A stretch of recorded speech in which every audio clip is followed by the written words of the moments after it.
दिखा रहे हैं हम, जरा देखिए किस तरीके का पूरा मार्कशीट है, सारा एक नहीं अनेकों उदाहरण है। और जो डिफेक्ट वो बता रहे हैं एक भी इसमें नहीं आपको, इसमें इस तरह का कितना केस है सबका हम दिखा रहे हैं। एक उदाहरण के तौर पर यहाँ पर इनको मार्क्स देखिए, क्लास 9 to 10th में जो है 18 नंबर कर दिया, 18 नंबर कर दिया गया, ठीक है।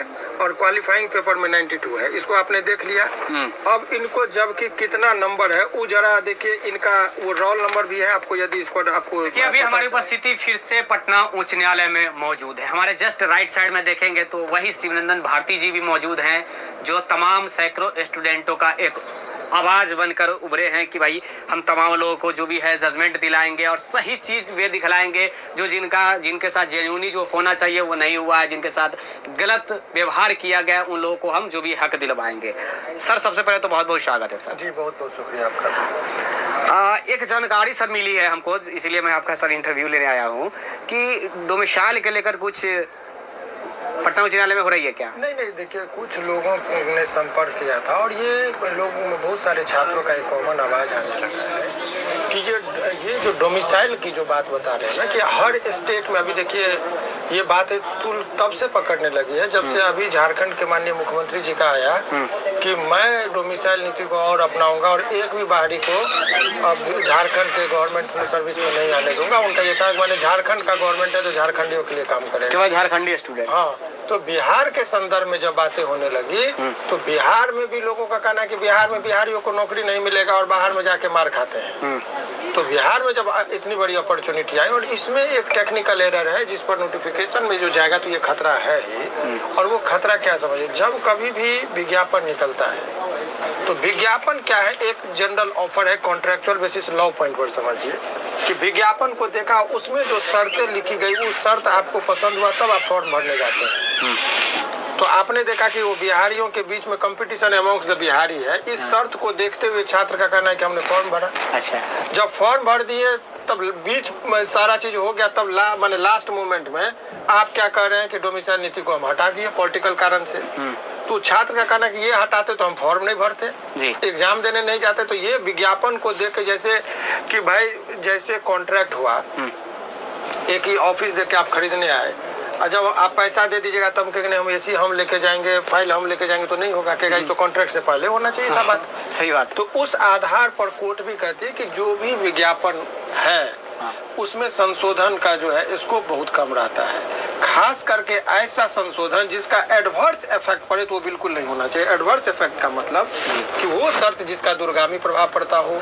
तो छात्र का कहना है कि अब इसका दूरगामी प्रभाव पड़ा, उसका कंपटीशन हाई हुआ, जरूर पड़ा सर, बड़े पैमाने पर। जनरल कैटेगरी में जो कंपटीशन है जनरल कैटेगरी वालों का, वो तो बाहर से जो कैंडिडेट आ गया तो जनरल वाले में ज्यादा ये हो गया, इसीलिए कह रहा है कि मेरा कट ऑफ आ गया। सो क्यों आप ये डोमिसाइल नीति दिए थे और उसको ही तो ये कहते हैं कि डिफेक्ट फ्रॉम इनिशियो, माने प्रारंभिक अवस्था से ही इसमें जब डिफेक्ट हो जाएगा तब ये निरस्त की ओर ये मामला बहुत बढ़ेगा। तो ये डोमिसाइल, और देखिए पॉलिटिकल कारण जो भी हो, अब ये एक मांगे उठने लगी, भले ही यहाँ इस पर सरकार कितनी संवेदनशील है वो तो सरकार का अपना पॉलिसी होता है। बिहार में भी ये बात बहुत जोर शोर से छात्रों के बीच में उठने लगी है कि बिहार में नौकरी बिहारियों को प्रायोरिटी दी जाए, क्योंकि यहाँ पर बेरोजगारी बहुत ज्यादा है, ये जग जाहिर है, यहाँ के लोगों का पलायन बहुत ज्यादा है, अपने प्रदेश में रहना भी चाहते तो नहीं रह पाते। तो यहाँ के लिए जब सभी सरकारें रोजगार के मामले में अपने राज्यों को वरीयता दे रही है, चाहे वो आपका पड़ोसी राज्य झारखंड हो, उत्तर प्रदेश हो, हरियाणा में भी बहुत सारी चीजें, तो यहाँ के लोगों को मिलना चाहिए, ऐसा डिमांड लोग कर रहे हैं। और देखिए उसमें क्या होता है। तो ये एक मामला बहुत तूल पकड़ा हुआ है अभी। और भला कि इसे कुछ उम्मीद रखा जाए, स्टूडेंट अगर एक उम्मीद जैसे आप बता रहे हैं तो ये स्टूडेंटों के पीछे एक उम्मीद तो जग जाएगी ना, उम्मीद की किरण जगेगी तो उसके बहुत सारे मिलना चाहिए ना। नहीं, इतने संशोधन, इतने तरह के बयान, सुबह में कुछ और बयान, शाम में कुछ और बयान, इतने संशोधन होते, नया बहाली भी आ गई तो नई बहाली की भी घोषणा। तो ये तमाम तरह का चीज जो है ना और छात्रों को कंफ्यूजन की स्थिति में डाल दे रहा है कि करे तो करे क्या। चारों तरफ से अभी इस खाना परोसा जा रहा है लेकिन खाने की फुर्सतें नहीं दिया जा रहा है। तो यही सब चीज है, एक पर एक जो बातें हो रही है। हालांकि देखिए विज्ञापन की घोषणा सरकार के द्वारा की जाती है, वो विज्ञापन दिया जाएगा, कब से क्या होगा अपना बीपीएससी को शेड्यूल निर्धारित करती है। लेकिन बहुत चीज आप जानते हैं कि इस लोकतंत्र में इलेक्शन के टाइम में बहुत सारी ऐसी घोषणाएं भी की जाती है जिसका वोटिंग पे कन्वर्ट हो। तो पॉलिटिकल आदमी को तो उसका भी ख्याल रखता ही है, तो क्या ये पॉलिटिकल स्टेट है कि क्या उठाने वाला वक्त बताए। सही बात है। तो यही है फिलहाल। ओके, अभी तक आपके पास ये प्रश्न पूछना चाहिए या नहीं पूछना चाहिए मैं नहीं जानता हूँ, बट एक प्रश्न उठ रहा है कि अभी तक आपके पास कितना पेटिशन बन चुके हैं, क्या मैटर है जो लीगल जो मैटर होती है। देखिए ये डाटा अभी एग्जैक्ट हम नहीं बताएंगे। ओके। 150 लोगों का है, क्योंकि बहुत लोगों का त्रुटि था तो हमने समझाया, उन लोगों को लौटाया, और कुछ लोगों का जो इसमें रहा है तो उसका ये अनियमितता का पराकाष्ठा है। अभी 3-4 कहिए तो मैं आपको ऑन रिकॉर्ड अभी मैं दिखा देता हूँ। एक मिनट आप स्टॉप कीजिए, मैं फाइल मंगा के दिखाता हूँ। 3-4 फाइल ऐसा है जिसमें आप देखेंगे कि कट ऑफ से भी ऊपर मार्क है, लैंग्वेज में भी 100 नंबर है, तो ये उसका OMR सीट से निकालिएगा तो 45 है या 47 है, और सारा रिजल्ट जो दिया है कम कर दिया उसका कोई आधार ही नहीं है। तो बच्चा कहाँ जाए और इसका क्या है, तो यही अनियमितता का जो है तो ये चीज लग रहा है। वो अभी मैं आपको दिखा रहा हूँ। अभी स्टॉप अब आयोग के द्वारा जो दिखा रहे हैं, हम जरा देखिए किस तरीके का पूरा मार्कशीट है, सारा एक नहीं अनेकों उदाहरण है, और जो डिफेक्ट वो बता रहे हैं एक भी इसमें नहीं आपको, इसमें इस तरह का कितना केस है सबका हम दिखा रहे हैं। एक उदाहरण के तौर पर यहाँ पर इनको मार्क्स देखिए, क्लास 9 to 10 में जो है 18 नंबर कर दिया 18 नंबर कर दिया गया, ठीक है, और क्वालिफाइंग पेपर में 92 है। इसको आपने देख लिया। अब इनको जबकि कितना नंबर है वो जरा देखिए, इनका वो रोल नंबर भी है, आपको यदि इस पर आपको पता चले 87 ये देख लीजिए, यहाँ पर मिला ये। हालांकि रोल नंबर हमको नहीं दिखाना चाहिए था, लेकिन हम आपको फिर भी दिखा रहे हैं। यहाँ पर रोल नंबर देखिए, इनका क्रम संख्या से यदि आप टोटल मिलाएंगे तो इनको देखिए कि ऑब्टेन मार्क्स 61 है। नीचे में भी यहाँ पूरा और यहाँ पर भी वो जोड़ के दिखाया कि एक एक कि कौन कौन हमारा सही है, कौन कौन गलत है, उसको भी आप देख लीजिए। अब किसी व्यक्ति को है 61 नंबर और आप कितना दिखा दिए 18 नंबर, कहीं कोई त्रुटि फॉर्म में नहीं है। अब इस बच्चा के बारे में क्या नहीं, अगर त्रुटि होती भी तो उसे रिजेक्ट कर दिया जाता, रिजेक्ट, लेकिन इतना ही नहीं इसमें और एक चीज समझिए इनके बारे में क्या है कि ना ही वो एक जो लिस्ट जो बना है इसमें एक डिस्क्वालिफिकेशन का भी है कि यदि किसी का कोई त्रुटि है तो डिस्क्वालिफाइड कर दिया जाए, लिस्ट है। इसमें भी कहीं इसके रोल का नहीं है और ना ही क्वालिफाइड वाला में है। इस तरह का अनेकों केस है जो फाइल में आपको दिखाऊंगा।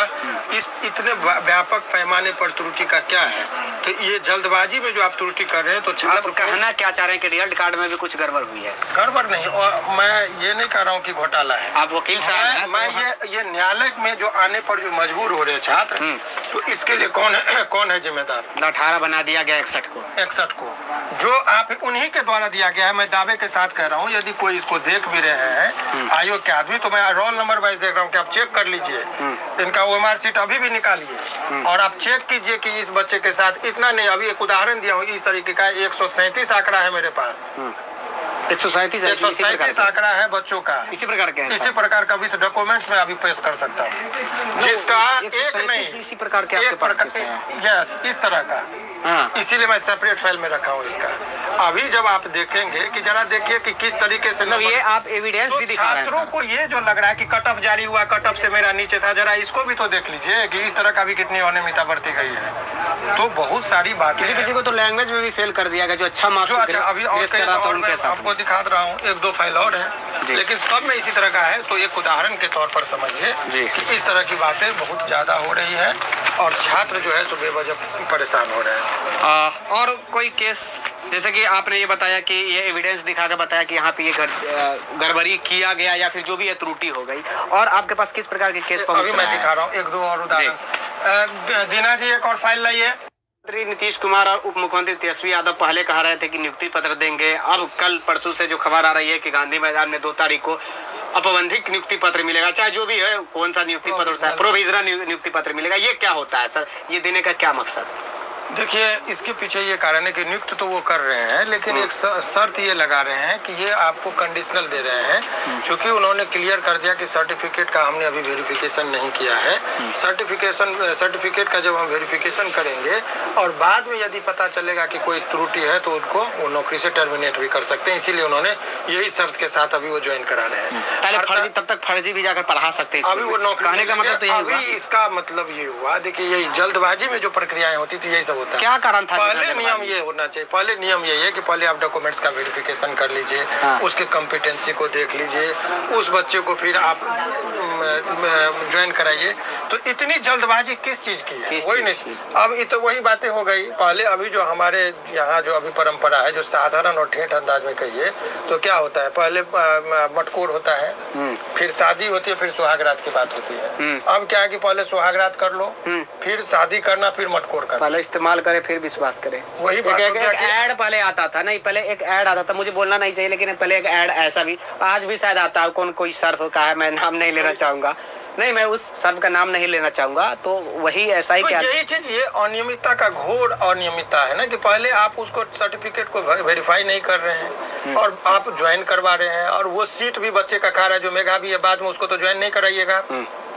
तो ये बहुत सारी चीज और नियमितता है, पता ही नहीं चल रहा कि इतनी कंफ्यूजन की स्थिति में आयोग क्यों है। और आयोग ने, मैं आयोग को इसलिए नहीं कर रहा हूँ कि आयोग की जो जुरिडिक्शन है वो एक एग्जाम कंडक्टिंग बॉडी है। इसको अभी तक देखिए, अब आप इसके पीछे की मैं बहुत डंके की चोट पर एक बात बताना चाह रहा हूँ, जो अभी तक मैं पॉलिटिकल बयान से उसके जिससे वंचित रहा हूँ और करना नहीं चाहता हूँ। इसके पीछे देखिए, लोकतंत्र में तंत्र में तंत्र हावी हो गया है लोग पर। तंत्र माने सिस्टम हावी हो गया। अभी देखिए कितना टेक्निकल चीज है। अभी जितने लोग अयोग हुए हैं उनको मोर्चा संभालने के लिए अभी चेयरमैन साहब का बयान आता है, तो लोगों का आक्रोश भी चेयरमैन साहब के है जी, कि फ्रंट पर वो आ गए। सही बात। अब नियुक्ति पत्र बटेगी तो उसमें पॉलिटिकल लोग बांटेंगे, तो मेरिट ले लिए मुख्यमंत्री जी लेंगे, क्योंकि मुख्यमंत्री साहब उन्होंने दिया, उन्होंने नियुक्ति किया, वो ज्वाइनिंग करवा रहे हैं। और जितना भी चीज है तो वो सोची समझी रणनीति के तहत आईएएस ऑफिसर को आगे किया जाता है बयान देने के लिए, ताकि आक्रोश ऑफिसर को तो वोट लेना नहीं है, तो वो तो सारा आक्रोश उस पर केंद्रित हो जाएगा। और जब नियुक्ति का वोट लेना है तो लोगों में मैसेज जाएगा। तो ये सब भी टेक्निकल चीजें होती है, तो वो सब हो रहा है, देखने को मिल रहा है। तो बहुत सारी बातें हैं। मतलब आप कहना ये चाह रहे हैं कि क्रेडिट लेने के लिए मुख्यमंत्री साहब हैं, अब बाकी जितना गलत चीज है वो झेलने के लिए चेयरमैन साहब है। ये इसके मायने आप लोग जैसे निकालिए। कहने का मतलब तो यही हुआ कि गलत चीज सुनना हो तो हम सुनेंगे, क्रेडिट लेना हो तो आप क्रेडिट लीजिए। यही देखिए, चाणक्य ऐसे नहीं कहा गया माननीय मुख्यमंत्री जी को बिहार राजनीति का। वो सीखिए और समझिए कि आक्रोश को सामना करने के लिए आईएएस को दे देते हैं, जिसका कोई फंक्शन नहीं है। वो एग्जाम कंडक्टिंग बॉडी है, इस तरह से लग रहा है पीसी भी करवा देते हैं उनसे, सारा पीसी करने की अथॉरिटी उनको दे देते हैं। ये एक नई परंपरा चली है, जो परंपरा पहले नहीं थी। अभी आप देखेंगे कि कहीं भी कुछ होगा, जैसे तमिलनाडु के प्रकरण में जो घटनाएं हुई थी, जिक्र करना चाहेंगे, उस टाइम में भी पुलिस प्रशासन के द्वारा बयान दिया गया था, वो अपने आके बयान नहीं दिए थे, या पॉलिटिकल लोग बयान नहीं दिया था। अब ये दिखाया जा रहा है कि पहले क्या है, जो लोकतंत्र की जो स्थापना हुई तो उसमें है कि यहाँ जो नेता होते हैं वो मोर्चा संभालते, ऑफिसर उसके सहयोगी होते हैं, इसीलिए अब हेडलाइन पर वो रहते हैं। अब एक नई परंपरा चली कि नहीं, हम नेता उसके पीछे हैं, ऑफिसर उसके आगे हैं, ब्यूरोक्रेसी को आगे दिखाकर, ताकि लोगों का आक्रोश, कमेंट ब्यूरोक्रेसी पे चला जाए। तो ये सब एक टेक्निकल चीज है।